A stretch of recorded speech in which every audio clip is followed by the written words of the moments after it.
terkait Dadan mungkin kepala BGN sendiri diamankan oleh OTT Kejagung. Oh, ditangkap? Iya, ditangkap. Jangan diamankan, ditangkap oleh ditangkap Kejagung. Ya, bagus. Kalau dia tangkap. korupsi udah benar ditangkap begitu. Harusnya ditangkap dari awal begitu kan. Kalau supaya nggak kemudian ini menjadi sesuatu yang memalukan buat penyelenggara negara ya, buat program pemerintah. Jadi ya memang udah benar ditangkap ya. Walaupun pasti tangkapnya juga memalukan. Terus bagi penyelenggara negara yang bikin program ini juga akhirnya memalukan juga. Jadi bikin malu namanya ini kan, malu-maluin namanya. Jadi itu tadi gitu. Jadi udah benar tuh ditangkap tuh. Tinggal kita lihat prosesnya. Kalau bisa hukumannya yang besar, 20 tahun penjara gitu. Itu buat efek jerak begitu. Bang, ini kan kalau dilihat dari rekam jejak pemilihan dari Pak Prabowo, melihat ini hanya faktor kedekatan bisa dikatakan. Nah, ini nggak bagus. Backgroundnya nggak ada sama sekali. Jadi gini. Jadi sebaiknya penyelenggara negara siapapun nanti ke depannya Indonesia ini kalau memilih seseorang menjadi pejabat itu orang yang memang ahli di bidangnya, bukan karena saudara, bukan karena kedekatan, bukan karena disayangi.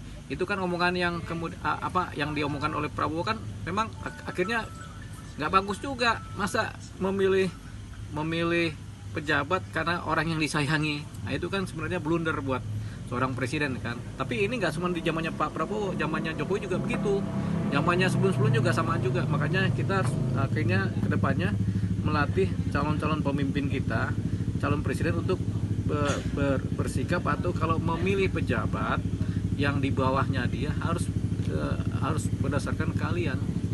Kalau ahli kesehatan ya dia cocok di bidang kesehatan, ahli gizi cocok di bidang penanganan gizi, ahli hukum cocok di bidang hukum, kan begitu. Jangan sembarangan. Contoh di kasusnya Nadiem Makarim, itu kan bukan ahli pendidikan Nadiem Makarim kan. Toto dijadikan menteri pendidikan. Kacau pendidikan kita. Siapa yang milih?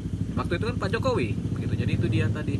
Jadi faktor-faktor seperti itu yang harus dihilangkan sekarang atau kedepannya di Indonesia ini. Dan penggantinya udah tepat belum Bang? Nantinya yang nggak tepat juga, bukan ahli gizi. Gitu. Jadi tapi sekarang patut disayangkan akhirnya uang negara akhirnya dikorupsi sebegitu banyaknya, dihambur-hamburkan, efektivitas dari programnya nggak jalan secara baik, tapi ternyata tergerus oleh korupsi kan, begitu. Karena faktor-faktor tadi, pemilihan pejabat yang tidak mumpuni dan hukum kita yang nggak kuat.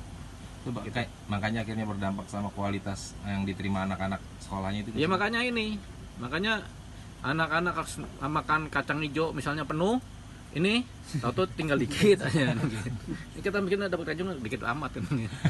Ya, gitu. Tapi dengan pergantian ini apakah akan menjadi ini Bang, presiden positif buat program MBG ke depan? Ya kita harapkan aja, tapi kan kalau yang dipilih orang yang nggak ngerti gizi juga ya buat apa juga, apalagi nggak bisa ngitung keuangan kan. Kan kita berpandangan masih seperti itu kan, karena yang dipilih juga masih orang-orang yang disayangin juga, yang memang bukan di bidangnya, begitu. Sebaiknya langkah apa sih Bang yang harus dijaga oleh presiden Bang? Ini mengingat kan udah sedikit Iya, ini kan udah mulai chaos karena udah posisinya dolar kan akhirnya 18.000. Ini kan karena keadaan korupsi di negeri kita ini yang terus menerus ini kan, akhirnya orang nggak percaya lagi nih, udah mulai nggak percaya sama Indonesia nih. Dikasih duit dikorupsi, ada program dikorupsi kan begitu kan, timbul ketidakpercayaan atau kekurang percayaan dari internasional begitu. Jadi mau nggak mau 18.000, tapi kita pemerintah juga jangan menyalahkan pemain-pemain falas, ya jangan, karena faktornya adalah kredibilitas. Kalau kredibilitasnya kita rendah di mata internasional, ya mata uang kita pasti jatuh gitu. Dengan terakhir Bang, dengar bombardirnya saat yang belakangan ini BGN, apakah ini dari efek domino nih Bang, permainan antar dua catur ini Bang? Ya ada catur-caturan, ini masalah negara. Jadi ini karena bahasa sederhananya mungkin salah urus gitu ya. Oke.